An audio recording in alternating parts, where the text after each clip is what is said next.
Hey everybody, and welcome to the weekly scopes from the 31st of March right up into the 6th of April 2024. Hi everybody, and welcome to this week's weekly scopes. If you've heard this before, you can skip, but this is just the intro on how I formulate these astrology weekly readings. I use astrology and my intuition to give you advice how you can practically use the knowledge of the stars and the planets and apply them to your life. So my weekly scopes are all based on GMT time and on Vedic constellational astrology. So now I'm just going to explain what Vedic constellation astrology is and how it differs from Western astrology. So the precession of the equinox is sort of like something that happens in astronomy and astrology, where the Earth's axis undergoes a slow circular motion over 26,000 years, and basically this means that this motion causes a shift in the position of the equinoxes and also the calculation Vedic and Western astrologies use. So around 2,000 years ago, the tropical and sidereal Vedic astrology signs of astrology were aligned in the same position. So if the sun was in Scorpio in Vedic astrology, it was also in the constellation of Scorpio in Western astrology. But because of the precession of the equinoxes, this has caused a gradual westward sort of like drift of the tropical Western signs. So basically these signs and the Western signs shift 1 degree with every 72 years. So as a result of this ongoing shift, when Western astrology says the sun is in the constellation of Pisces, it's typically in the constellation of Aquarius. Still, this is because the degree, orb and the date for Western and Vedic astrology are 24 degrees, 24 days apart. So in Western astrology, the sun enters the constellation of Pisces around the 19th of February each year, but actually the sun doesn't arrive into the constellation of Pisces until the 13th to the 15th of March each year, and Vedic astrology takes this into account because it's based on the fixed star positions, and Vedic astrologers use sidereal calculations. So as a result, Vedic astrology takes into account the actual positions of the constellations in the sky at any given time, and also considers the precession of the equinox, adjusting for the shift in the position of the equinoxes over time. But in terms of Western astrology follows the tropical zodiac, which is based on the seasons rather than fixed star positions. Western astrologers also do not directly account for the precession of the equinox in their calculations as well, so this results in slightly different calculations and interpretations that are given whether we're using Western astrology or Vedic astrology. So yeah, as I said, Western astrology uses specific dates, so every year, regardless of where the sun actually is at the sky, the sun moves into Pisces around the 19th of February. So yeah, this discrepancy, this misalignment between the tropical zodiac and the actual positions of the constellations has led to a discrepancy between Vedic astrology and Western astrology. So I consider the actual where the sun and the moon are and where Mars and Venus are at any given time, and this is how I formulate these sort of like weekly scopes. So yeah, thanks for listening to this, and let's dive into this week's weekly scope. So yeah, on the 31st of March, Venus enters Pisces and the moon also enters Sagittarius as well. So Venus in Pisces can increase our compassion, creativity and romantic energy as well. Helps us to build deeper connections with ourselves and others. We can be more sort of like have a desire for more artistic expression in ourselves and others as well.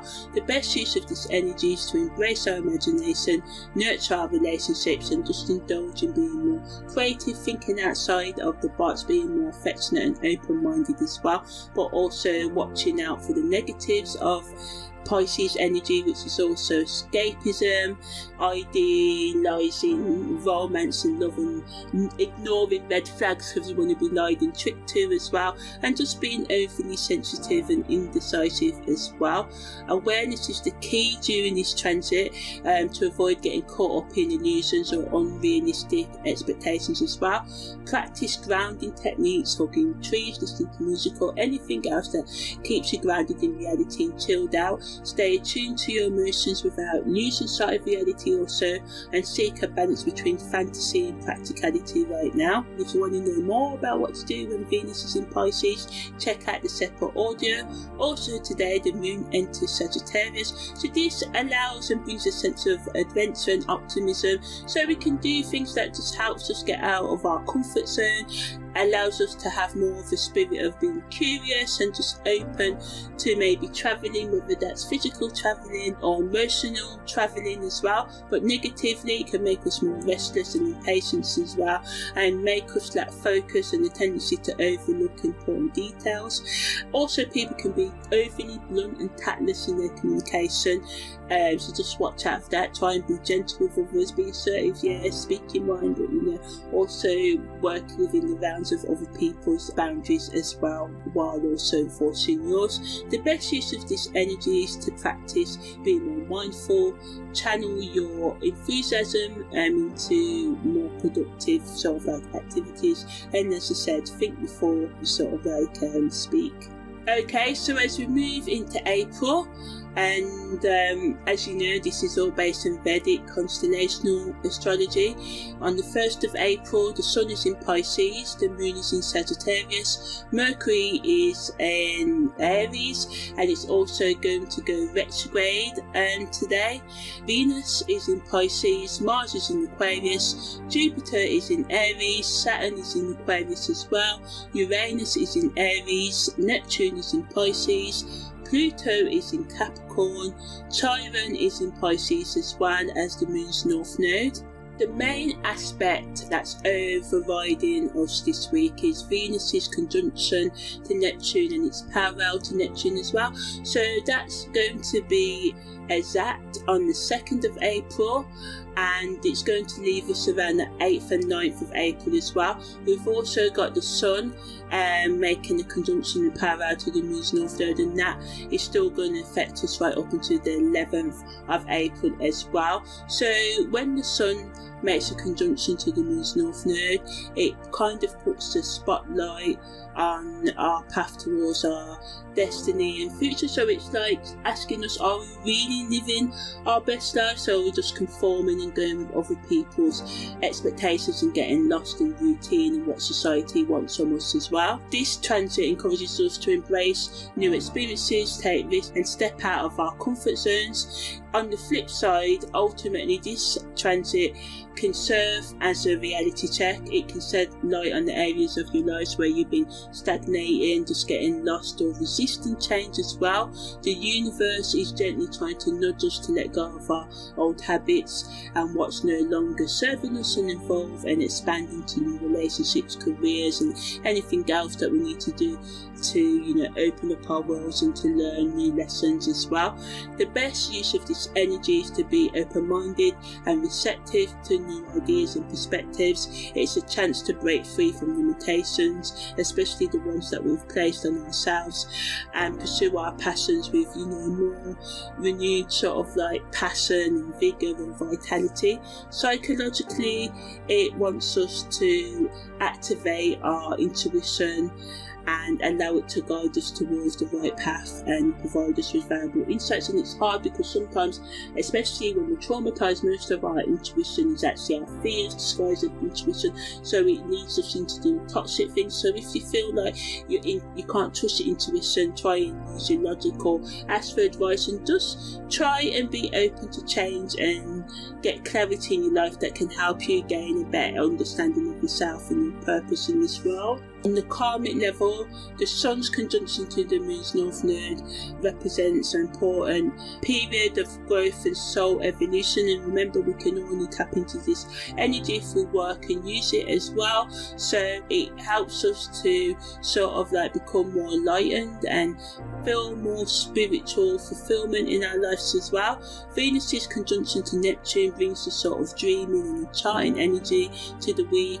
It can be as if a veil of magic has been cast upon us, and this can enhance our romantic and creative activities and goals. So yeah, the focus of this week is just being aware that the choices that you make this week can have long-lasting effects on your lifelong journey, so just watch out for that. So yeah, Venus's conjunction and parallel to Neptune at its best can help us become more loving to ourselves and others. Relationships can reach new levels of depth and intensity. It sort of creates a deep spiritual connection between ourselves or with our partners or friendships, and it can help us understand ourselves and others on that deeper soul level as well. So yeah, Venus, the planet of love, and Neptune, dreamery, coming together.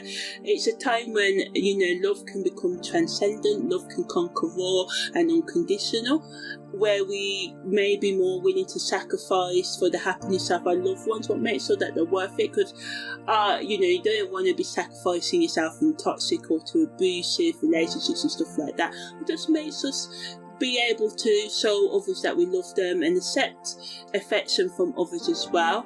Creatively, it can make us and inspire us to be more innovative and unique in the ways that we express ourselves, artistically as well, or just as our clothing, the way we do our makeup, our hair, or jewelry, or anything else we use to adorn ourselves and our bodies as well. Our plans can become infused with a touch of ethereal, spiritual, magical beauty.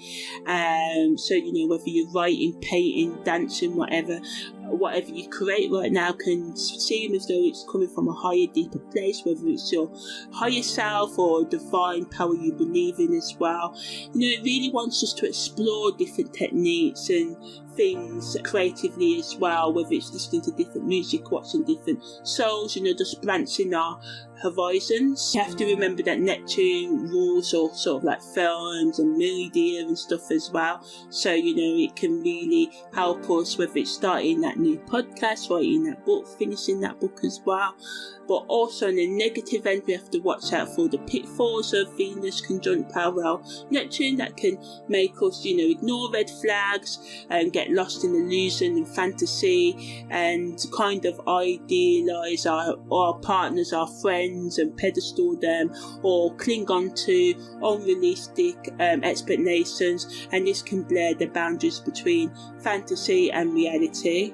So yeah, as well as making sure you're not getting lost in fantasy and keeping your feet in reality, as they say, make sure that you're not ignoring red flags and you're seeing situations and people for who they truly are, rather than how you want them to be or how you want things to be. Also, deception in all matters of the heart can take place as well, so it's important to stay vigilant and trust your intuition, and to just make sure you're entering, if you start any new relationships, or continuing from a place of authenticity and mutual respect.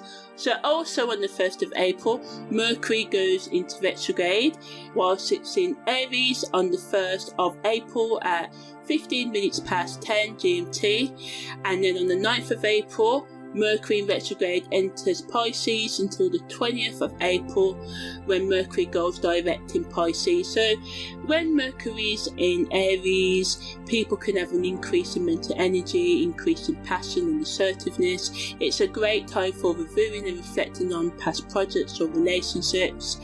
When Mercury moves into Pisces, we can experience an increase in the ability to reflect upon our thoughts, emotions and past experiences. This can offer valuable insights and allow for personal growth as well. Also, it can increase our intuition, and this can bring a deeper understanding of our own subconscious patterns and the world around us.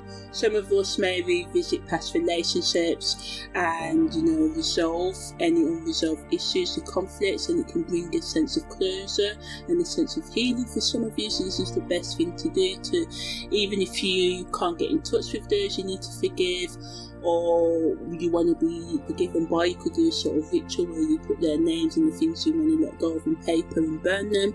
So the best use of this energy is to focus on self-improvement and revisit old ideas and projects. But watch out, because as we know, Mercury retrograde is notorious for causing miscommunication, misunderstandings and delays in technology and travel, and just be more mindful of your words and double check information.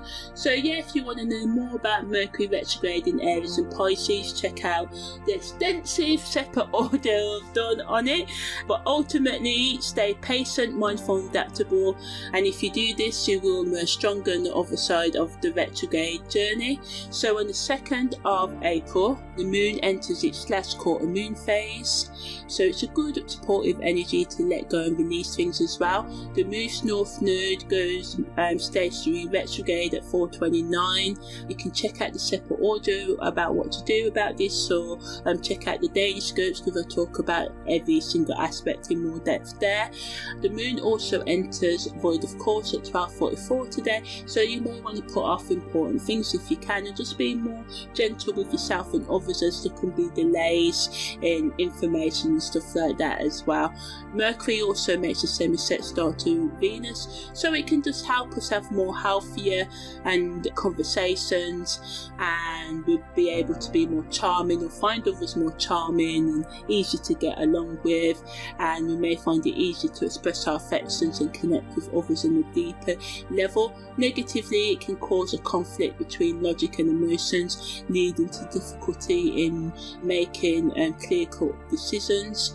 But if you use this energy wisely, it can serve as a reminder to find a balance between love and reason. So the best use of this energy is to connect with loved ones, have open and honest communication with yourself and others as well. You know, it's a great energy for heart-to-heart conversations and to express your feelings more authentically, sincerely, and also great for all types of artistic and creative expression. And it's a great energy for all creative artists, content creators, musicians and stuff to write, paint and just do your best work. On the psychological level, it can make us be more emotionally intelligent, and we need a lot of that in our world today, and more empathetic as well. It can help us create deeper understanding as well, and just support all growth and healing. On the karmic level, it also helps us to find balance within ourselves, encourages us to communicate with understanding and kindness, and this can create a positive ripple and just make everything more pleasant. So yeah, on the 3rd of April, the moon enters Capricorn, so it just allows us to be more practical and disciplined, and encourages us to focus on our goals and work harder and take responsibility for our actions as well. The best use of this energy is to work on our long-term aspirations and goals, and it's a good time to prioritise our professional and career or family plans, get our household in order, sort out the bills, sort out our budgets and stuff like that as well, and just stay focused and organised and motivated in our pursuit of success. Also today, the Sun makes a semi-sextile to Saturn, the Sun quintiles Pluto, and Mars also quintiles Uranus as well.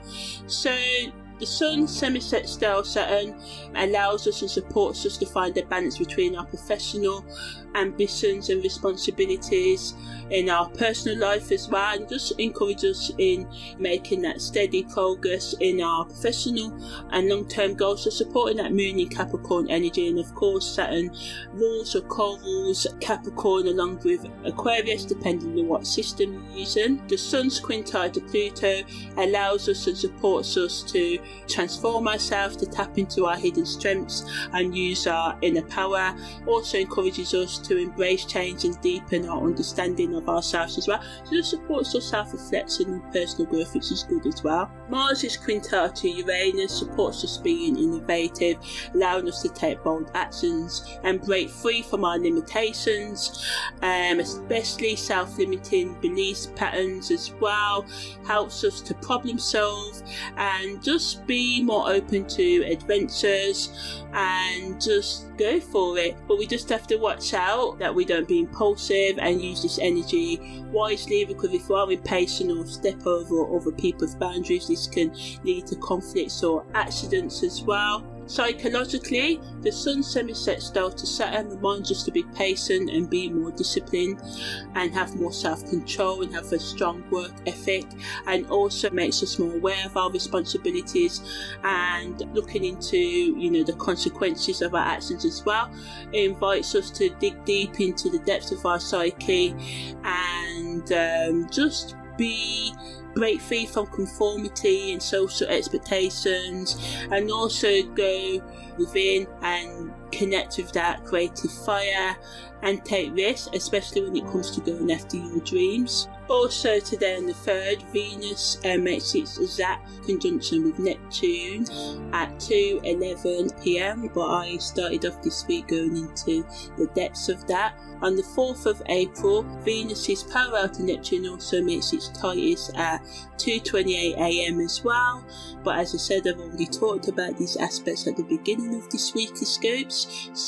But as I said earlier, I already talked about these aspects at the beginning of the weekly scopes. So yeah, the Moon's North Node also goes direct, so it encourages us to move forward and go after our true purpose. It can bring new people into our lives for some of us as well. Negatively, it can bring unexpected changes that require us to change on right away. We may have planned to take a certain route home, but there could have been roadwork, so we have to change plans. It supports us in getting out of our comfort zone as well. To make the best use of this energy, it's important to stay open to new experiences and opportunities that come your way as well. Seek guidance from mentors and stay connected with your emotions as well, and just be open to healing. Also, later on today, on the 4th, the Sun's conjunction and parallel make their tightest connection at 11 at night. So maybe you want to do a special meditation, look out to the stars, or do wherever your mind takes you at that time.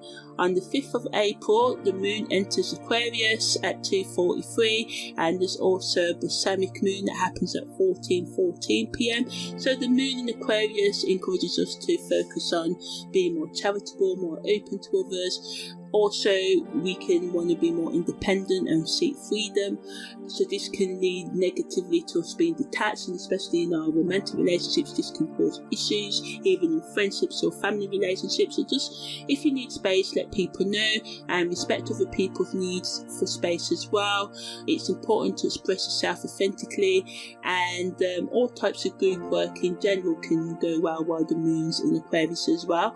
Also today on the 5th of April, the Moon enters its balsamic moon phase for the next 3 to 5 days. So it allows us to self-reflect on the things we need to let go of, and supports us in releasing, allowing us to let go of things that no longer serve us and prepare for new beginnings. It promotes sort of like emotional healing, great for meditation, yoga, tai chi, and reflection work, screaming, hugging trees, getting grounded, getting connected with yourself and others again, setting old patterns and beliefs, and creating space for fresh opportunities and possibilities. Negatively, it can make us more restless, and it can be an uncertain time, as people may want to let you go, or plans may change and stuff like that. So to make the best use of today's energies, make sure you engage in activities that promote originality and independent thinking, and be open to letting go or releasing or letting others let go of you, and set intentions for your future as well. Engage in self-care and anything that brings you joy as well. On the 6th of April, Mars makes a contra-parallel to Chiron at 1:10 a.m. Mercury makes a semi-square to Mars at 8:48 a.m. The Moon enters void of course at 6:13, and also Venus makes a set star to Pluto at 6:46 p.m. as well.